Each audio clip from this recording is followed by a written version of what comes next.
करोड़ों की मालकिन जब चोरी के शक में अपने बूढ़े नौकर को जेल भिजवाने उसकी झोपड़ी पहुंची, तो वहां टूटी खटिया पर पड़े एक शख्स को देखकर उसके पैरों तले जमीन खिसक गई।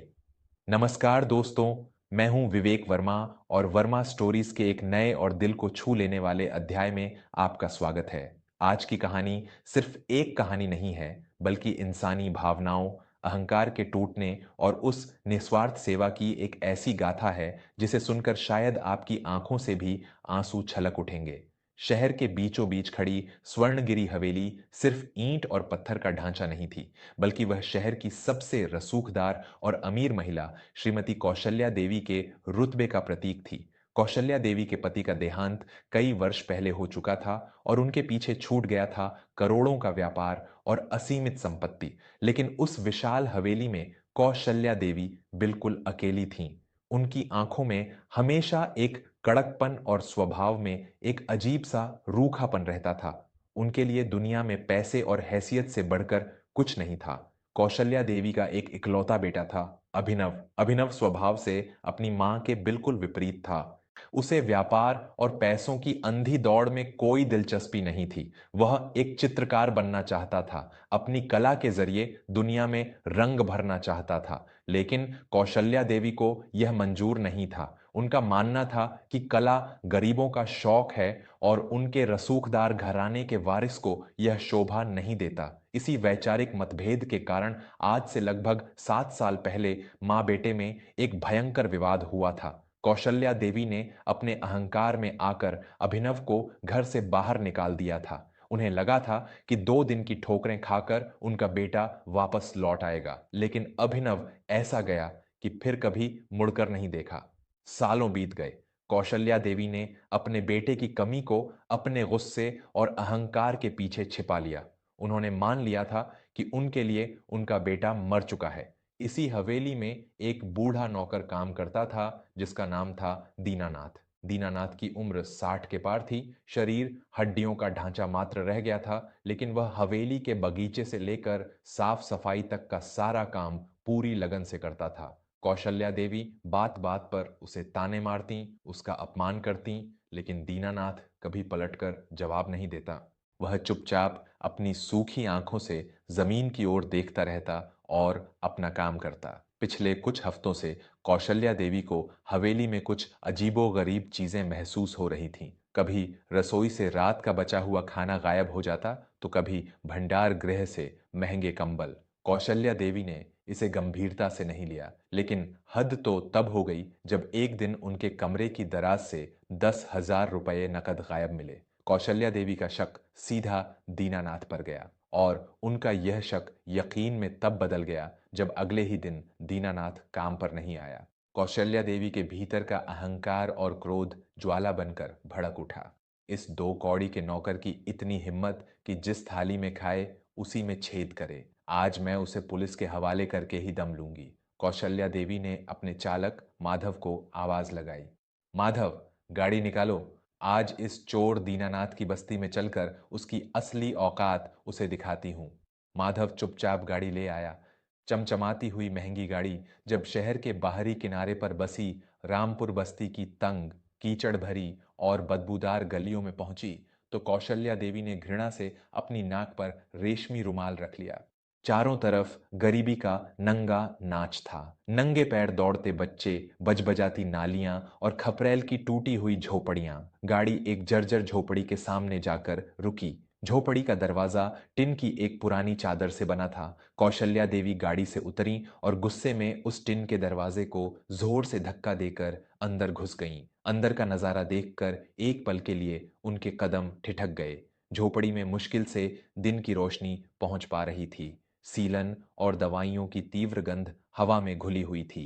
जमीन पर मिट्टी के एक चूल्हे के पास बैठा दीनानाथ एक पत्थर से कुछ जड़ी बूटियां पीस रहा था। कौशल्या देवी की आवाज झोपड़ी में गूंज उठी। अरे ओ नमकहराम, तूने क्या सोचा था कि मेरे पैसे चुराकर तू इस सड़े हुए बिल में छिप जाएगा और मैं तुझे ढूंढ नहीं पाऊंगी? आज तेरी इन चोरी की हरकतों का हिसाब थानेदार करेगा। दीनानाथ ने घबरा कर पलट कर देखा। कौशल्या देवी को वहां देखकर उसके हाथ से पत्थर छूट गया। वह कांपते हुए घुटनों के बल बैठ गया और हाथ जोड़कर रुंधे गले से बोला, मालकिन, आप यहाँ इस गंदगी में? मालकिन, मुझे माफ कर दीजिए। मैंने चोरी की है, मैं पापी हूँ। आप जो सजा देंगी, मुझे मंजूर है। बस मुझे पुलिस के पास मत ले जाइए। नहीं तो इनका क्या होगा? दीनानाथ ने झोपड़ी के अंधेरे कोने में पड़ी एक टूटी हुई चारपाई की तरफ इशारा किया। कौशल्या देवी ने गुस्से में उस कोने की तरफ देखा। चारपाई पर एक अत्यंत कमजोर, लाचार और लकवाग्रस्त व्यक्ति लेटा हुआ था। उसके चेहरे पर बड़ी हुई दाढ़ी थी, आंखें ढंसी हुई थीं और शरीर पर सिर्फ एक पुरानी चादर पड़ी थी। कौशल्या देवी और पास गईं। अच्छा, तो तूने मेरे पैसे इस बीमार इंसान के लिए चुराए हैं? तेरी इस इंसानियत के नाटक से मेरा दिल नहीं पिघलने वाला दीनानाथ। मैं कौशल्या देवी के शब्द उनके गले में ही अटक गए। जैसे ही उस बीमार व्यक्ति ने धीरे से अपना चेहरा उनकी तरफ मोड़ा, कौशल्या देवी की आंखों की पुतलियां फैल गईं। उनका शरीर किसी सूखे पत्ते की तरह कांपने लगा। उनके हाथों से उनका महंगा रेशमी बटुआ छूटकर मिट्टी में गिर पड़ा। वह बीमार, लकवाग्रस्त व्यक्ति कोई और नहीं, उनका अपना अंश, उनका खोया हुआ बेटा अभिनव था। अ अभिनव!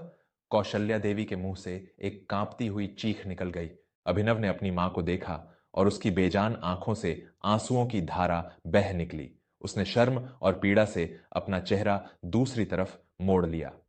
कौशल्या देवी लड़खड़ाते कदमों से चारपाई के पास पहुंची और वहीं जमीन पर धड़ाम से बैठ गईं। उन्होंने अपने कांपते हाथों से अभिनव के चेहरे को छुआ। मेरे बच्चे, मेरी जान, तेरी ये हालत कैसे हो गई? तू यहां इस नर्क में क्या कर रहा है? पूरे झोपड़ी में केवल कौशल्या देवी के रुदन की आवाज गूंज रही थी। उनका सारा अहंकार, उनका सारा घमंड उस टूटी चारपाई के पास मिट्टी में मिल चुका था। दीनानाथ अपनी जगह से उठा और हाथ जोड़कर उनके पास आया। उसकी आंखों से भी लगातार आंसू बह रहे थे। उसने धीमी आवाज में कहा, मालकिन, आज से ठीक 3 साल पहले जब मैं शहर के बड़े मंदिर के बाहर सफाई कर रहा था, तब मैंने छोटे मालिक को वहां भिखारियों की लाइन में बेहोश पड़े देखा था। एक भयंकर दुर्घटना ने इनके शरीर का निचला हिस्सा हमेशा के लिए अपाहिज कर दिया था। ये मौत की कगार पर थे। कौशल्या देवी ने रोते हुए दीनानाथ की तरफ देखा। तो तूने मुझे क्यों नहीं बताया दीनानाथ? तूने मेरे बेटे को इस झोपड़ी में क्यों छिपा कर रखा? क्या मैं अपने बेटे का इलाज नहीं करवा सकती थी? तभी चारपाई से एक अत्यंत धीमी और कांपती हुई आवाज आई, दीनानाथ, काका का कोई दोष नहीं है। मां। अभिनव ने बोलने की कोशिश की। मैंने ही इन्हें अपनी कसम दी थी कि ये आपको कुछ नहीं बताएंगे।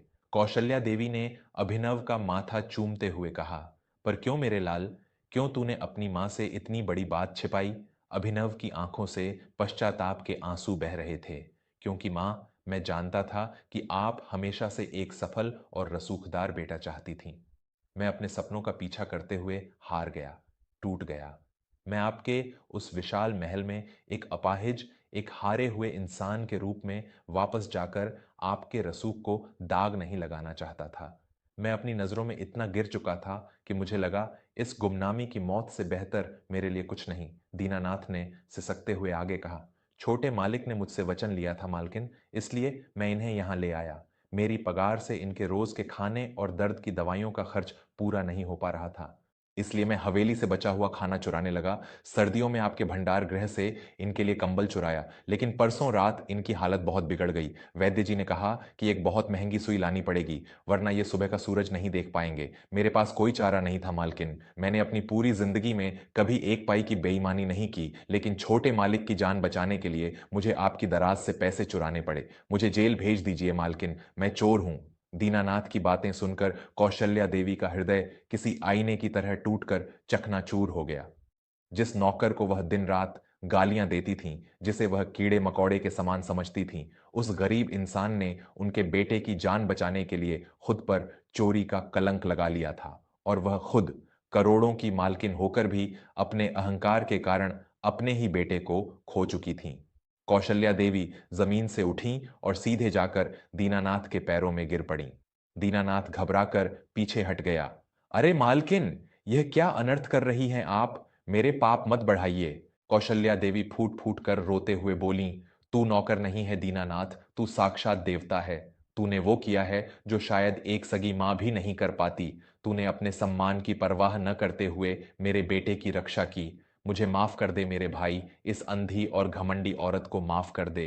मेरी दौलत, मेरा रुतबा, सब तेरे इस वात्सल्य और इंसानियत के सामने मिट्टी के मोल है। कौशल्या देवी ने उसी वक्त अपने चालक को आदेश दिया कि अभिनव को बहुत सावधानी से गाड़ी में लिटाया जाए। उन्होंने दीनानाथ का हाथ अपने हाथों में लिया और कहा, आज से तुम इस झोपड़ी में नहीं रहोगे दीनानाथ। तुम उस स्वर्णगिरी हवेली में मेरे भाई और अभिनव के पिता तुल्य बनकर रहोगे। तुमने मेरी तिजोरी से पैसे नहीं चुराए, बल्कि तुमने मुझे मेरी जिंदगी वापस लौटाई है। दोस्तों, उस दिन स्वर्णगिरी हवेली में सिर्फ एक भटका हुआ बेटा ही वापस नहीं लौटा था, बल्कि उस घर की मालकिन के दिल में सोई हुई इंसानियत भी लौट आई थी। अभिनव का शहर के सबसे बड़े चिकित्सालय में इलाज शुरू हुआ और दीनानाथ अब उस घर का नौकर नहीं, बल्कि सबसे सम्मानित सदस्य था। ये कहानी हमें एक बहुत बड़ी सीख देती है। अक्सर हम धन और पद के नशे में इतने अंधे हो जाते हैं कि हमें अपने आसपास के लोगों का दर्द, उनकी इंसानियत दिखाई ही नहीं देती।